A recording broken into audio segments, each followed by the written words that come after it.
It snowballed. I was doing opioids, Xanax, or Klonopin. I was mixing cocaine in with it to try and stay up. Nathan Smiddy started using and then selling drugs in high school. I knew that if I went to college, I was going to party and flunk out. I knew that getting financial aid and all that was not worth it. So I didn't go. I stayed home and I sold drugs. But after a couple of close encounters with death, Nate now finds his purpose in saving others from overdose. Does it come back to lives have been saved? Oh, absolutely. Absolutely. How many do you think? In the last yearish, give or take, probably 450 plus, 450 plus. 450 lives. Yeah. Wow. That is incredible. You're like an angel out there saving lives. No. It's earned him the nickname of Narcan Nate. I'm Angela Kennecke, an award-winning journalist and your host of Grieving Out Loud. I started this podcast along with the charity Emily's Hope after my daughter died from fentanyl poisoning. Nate, thank you for joining me from sunny California. It looks beautiful where you are. Oh, thank you for having me. It's very beautiful. I am so excited to hear a little bit more about your story. I've seen your story on TV news stories and written about in publications, but I don't think I know all of it. And I know you're from Tennessee originally. Tell me a little bit about growing up in Tennessee.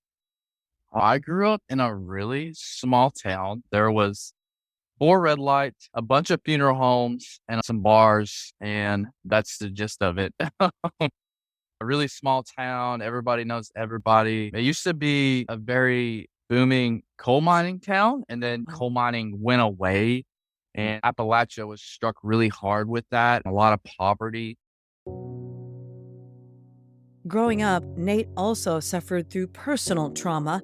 At age 5, his parents got a divorce. His dad started working 2 jobs to support the family. His mom was barely in his life. At one point, Nate didn't see her for more than a decade.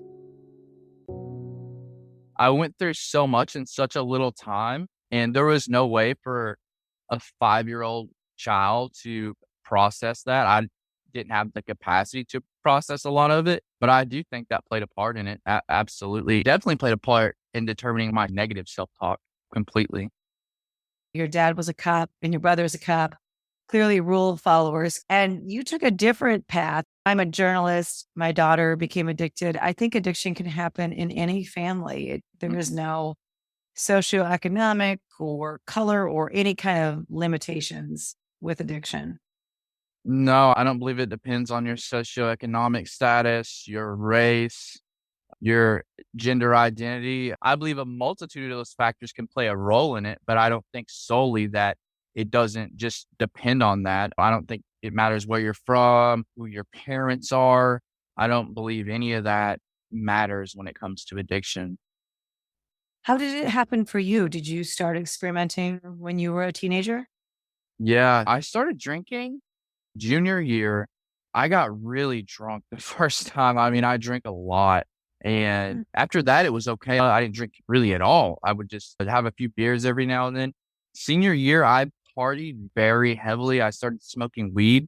We were on the block schedule in high school, which means we had 4 periods for an hour and a half. But I would only go to 1 class, maybe 2 classes. And then I left school to go to work. So I had a job and I went to work and they paid me cash every day. So that's how I was able to buy beer and marijuana every day. So I partied hard. I got accepted into college. I got accepted into ETSU. And then I knew that if I went to college, I was going to party and flunk out. I knew that getting financial aid and all that was not worth it. So I didn't go. I stayed home and I sold drugs is what I did. Well, I think that the younger that you start, the more you're set up for addiction. And also the more your decisions are illogical. Yeah, I would agree with that. Yeah. Yeah. Your family, were they upset with you? Did they know what was going on? No, they didn't know for a long time. As I sold drugs, my use dwindled down, actually. I really didn't sell drugs at home. I was smarter than that. I had like quote unquote respect. So I drove around all day and would make deliveries or I would meet people someplace, but I never sold drugs at home. They never really knew for a while. But at some point, they did. Then in October of 2010, Nate tried opioids for the first time. Yeah, it was oxycodone. I had went through a breakup, and it was, like, my first real love, you know? The guy that I was selling drugs with, I went over to pick up, and he told me to liven up, which in the South means to get in a better mood. We were selling oxycodone, one of the things we were selling. He put one on his counter, he busted it up, and I snorted half of it. It was the best feeling I'd ever had in my life, and I tell people all the time, the thought in my head was, "I need to feel this way every day for the rest of my life." That was the immediate response to it when I ingested it. Hmm. And after that, were opioids your drug of choice? Drug of choice, and then I'm going further. It snowballed. I mean, I was doing opioids and Xanax or Klonopin, and then I was mixing cocaine in with it and trying to stay up. Sure. Right. Because when you take those downers, eventually you have to be awake for something, right? So Yeah. I know you overdosed twice. How come you're here talking to me? The first incident, I call it an overdose. No one has corrected me on it. I'll tell you the story. It was when Opanis came out, or oxymorphone, and we were selling them. I had no idea what they were, but they were really expensive, and I had very little oxycodone left, but I had a lot more Opanis, and so I took one with some oxycodone, didn't feel anything really, and so I took maybe 2 or 3 more, and this was the 40s, and so oxymorphone is extended release, and I didn't know that, and it hit me all of a sudden. I collapse in my driveway, and then I come back to consciousness. The last thing I remember is my uncle's fingers going into my mouth because I thought if I ate some food at some point in that time, I would sober up, and then I woke up 26 hours later, so I have no idea what happened. Sounds like an overdose to me, but Yeah, so not a yeah, fatal one. yeah, I have no idea. I don't know what it is. I call it that. No one's ever corrected me on it or explained to me what happened, but that's what happened. Nate continued to struggle with his substance use disorder and again overdosed 4 years later. Thankfully, Narcan, administered by emergency workers and a friend, saved his life. I was at this really shady hotel, and I knew one of the guys there. I didn't have the door locked, and he was over there, and he came by, and he seen me, and he called. Thank God he called. How did you find recovery? I was in the Suboxone clinic, and I had gotten robbed. Previous to this point, I was paying cash, but I got robbed, and so I asked my dad if he would let me use his insurance to pay for it, and he just took me to treatment instead. I went through that detox, and it was rough, but I did it. I stayed clean sober for 16, 17 months, and then I relapsed, and then after that, it was a couple of years of just going through it in and out of to the rooms, 12 steps. How did your dad, the cop, react to all of this? Oh, in many different ways. He was sad. He was scared. There was a point where he cold turkeyed me on his couch. This was right after I'd overdosed the first time. And I had drugs and scales and paraphernalia just all in my truck. So he was not happy with that. I had drugs bagged out for resale. So that's automatic distribution right there. He thought he failed as a parent. Every parent goes through this. It's like, where did I go wrong? What did I do wrong? What if Yes. I did this different? What Yes, if I did they? we Every do. single parent goes through that. And I don't personally understand it. So you never blamed your parents for the fact that you found yourself suffering from substance use disorder? I don't think I blame them. I definitely played the victim card, but I don't think I really blamed them. I went through some trauma as a child for sure, but I don't think I really ever blamed them per se. I was mad at the world, though. I thought the world was unfair. Like, why me? And so that definitely played a part in like prolonging my use for sure. Do you think it was the trauma that made you feel that way? I think trauma plays a big part of it. I've seen people react in both ways because I went through trauma as a child too, but I never saw myself as a victim.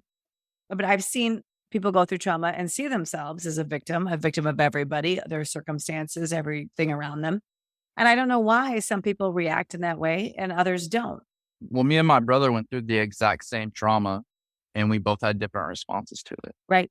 And that can happen in so many families. You have the same circumstances, and one child may complete suicide, another may be maybe a overachiever. I mean, you just have very different perspectives in the same circumstance. Obviously, now you're in recovery. You're talking to me and you're doing these amazing things, which we're going to get into in just a moment. But what worked for you? What was it? What was the turning point? I work the 12 steps now. Still, it's the only thing that's ever worked for me personally. I did some EMDR therapy, and then I did therapy for 18 months. I think I just realized that I just couldn't keep endeavoring in this because I feel like I had exhausted all my options. So I just got out of treatment. I quit taking my psych meds. I was on Wellbutrin and naltrexone. It just controlled my cravings and helped with depression is all it was. But I thought I could microdose marijuana and CBD and be okay. I absolutely could not do it. I had the worst reaction to it. I wanted to kill myself. I thought about running out in front of the Amtrak for a couple of weeks.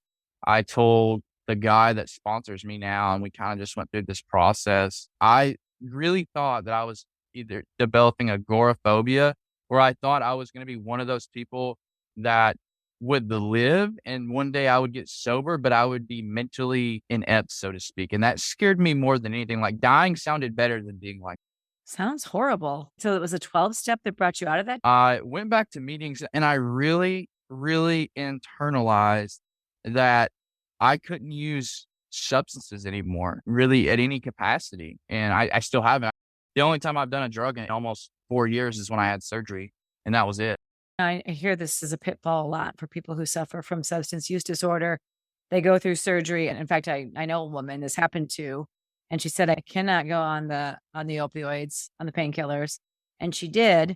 And she fell right back into it, right back into, eventually led to heroin, eventually led to overdose. She's alive now. But I think about that. How were you able to have surgery, take the drugs for a short period of time, and then not stay on them? Well, I made a plan. I told people I was having surgery. I told them my fears, my concerns. I took one bento before I went in there, and then I had surgery. I came home. It was a mouth surgery. I had to get a bunch of work done on my teeth due to my substance use. Oh, sure. So, and then my sponsor came over. He talked to me. I went to a meeting. I prayed about it a lot. I had surgery that day. I went to a meeting that night. I was still in and out of it, kind of nodding out. And that was just it. What's your relationship like with your family today? I talk to my dad at least 3 to 4 times a week. Me and my brother are really close. I mean, I don't think there's any quote unquote bad blood between us. I flew home and made amends to all of my family. It's part of the 12 steps, right? It is. It is. Yeah. Now, I mentioned that you're known as Narcan Nate. How did that start? When I first started distributing Narcan, I had to figure out a way to get it known that I was distributing Narcan. And so one of those ways was a lot of the meetings that I went to would have outside announcements. And so an outside announcement, it doesn't have to be 12-step related. It can be anything. So you can talk about a job at Domino's, or you need a place to live, you're moving or whatever. And so I would talk about having Narcan, and I would do it at every meeting I went to. And then eventually my friends started calling me Narcan Nate when I introduced myself. The first time it happened, it stuck after that. Well, it's alliteration. So why did you want to get Narcan out there? I mean, what prompted that for you? Well, my experience with the first time, because my family, they didn't call 911. They really probably didn't know I was overdosing. I know they knew something was obviously wrong with it, but they had no idea how to identify one. Then, of course, being Narcan and being saved by it. And then I had an experience where I found my friend in a sober living. I found him overdosed in the bathroom, and there was a couple of us in there that were getting high again. This guy had been to prison. He was involved in a gang, so he was affiliated with people. I find him, and I didn't know what to do. For one, I had always been the guy overdosing. I had never been the guy finding someone overdosing. I didn't want him to live and go to jail and go back to prison if that was his case, but I didn't want him to die either. I know this probably sounds really horrible to the majority of people, but I did not know what the right decision was to do because I feel like either way it could go bad. And so I almost let him die. I almost left him there, which happens a lot, unfortunately. He gets saved. And then as I found out about harm reduction later on, I reflected back and looked at that whole situation, and everything that I know now wasn't being taught back then. There was no Narcan in the sober living. The 911 dispatcher didn't walk me through any of the process to render aid to the guy. I didn't know about the Good Samaritan law. I didn't know about any of that. And so pretty much my motivation was just so people didn't have to have my experience just because there was no need for it to happen. Right. And you have been able to distribute Narcan for what, the last 4 years? Going on 4 years, yeah. Going on 4 years. Yeah. How many people do you think you've given it out to? Thousands. How do you get it? The main source is through the state, the Department of Healthcare, so it's a state source. But I have people that get it and it will expire and they'll give it to me and it's still good. So I just recycle it and that's how I get it. Or I'll know people and they get bulk quantities of it and they'll mail it to me. And Narcan should be widely available. You should be able to just go into a pharmacy and get it. But if you don't have insurance, it's expensive. It's very, very expensive. Very expensive. In fact, a new Rand Corporation study found that from 2014 to 2018, the naloxone cost for those who are not insured rose by more than 500%, jumping from just $35 to $250. How do you distribute it? How do you pass it out? Either people contact us and they schedule trainings, or I'll make announcements on social media like, hey, I'm going to do a Zoom training and then you can come pick up the Narcan.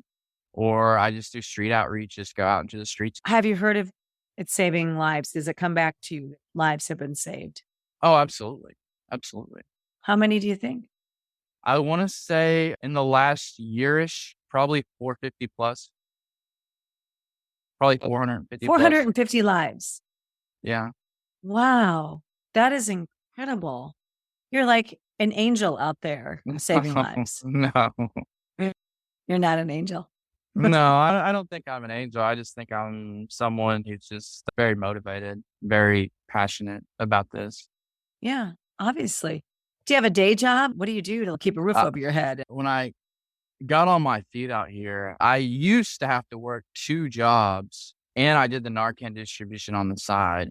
But now I just work for the nonprofit and that's my main job. And your nonprofit is? It's called A New Path. At A New Path, Nate raises awareness about the opioid epidemic and teaches people how to recognize overdoses and administer Narcan. They've been around for 23 years, but I am working on my own little project right now that it's in the works to start my own nonprofit. What's the most rewarding thing in your life right now? Definitely saving lives and seeing things change is very big, but when people reach out to me and they live in a resource desert, kind of like we have food deserts, but they're in like a resource desert. When they reach out to me and they don't know what to do or how to locate a service and I'm able to help them find a service. So I've had people reach out to me on social media and they wanted Narcan, but they couldn't find it. And I find it for them and they'll save someone's life with it. I see you have a GoFundMe. What's that for? I want to get a van and I want to gut the van. I want to build it, like put shelves in it for supplies, whether it's wound care supplies, put waters and stuff in there and food and snacks, and have like a little place to work on people if they have wounds and stuff like that. So pretty much I want to have a mobile outreach van. So that way I can pull up somewhere and people can come to and they can receive services and stuff and things of that nature. And kind of have a safe little spot that's welcoming and it's comfortable. And they know they're safe there and there's no judgment. I believe it'll happen. I believe it'll happen too. I'm just amazed at everything you've been able to do already. Even your own recovery is such an accomplishment, really. Thank you for all of the lives you've saved. Thank you. No, you're welcome. Because it just means that there are families that are not grieving right now. And there are so many families grieving right now. There's a lot. I always say is one overdose death, one fentanyl poisoning death, there's just so much collateral damage. So thanks for all the hard work you're doing. You're very welcome. You can find a link to Nate's GoFundMe page and resources for battling substance use disorder on our website, emilyshope.charity. While you're there, check out more Grieving Out Loud episodes and see how you can join our efforts. Thank you for listening. Until next time, wishing you faith, hope, and courage.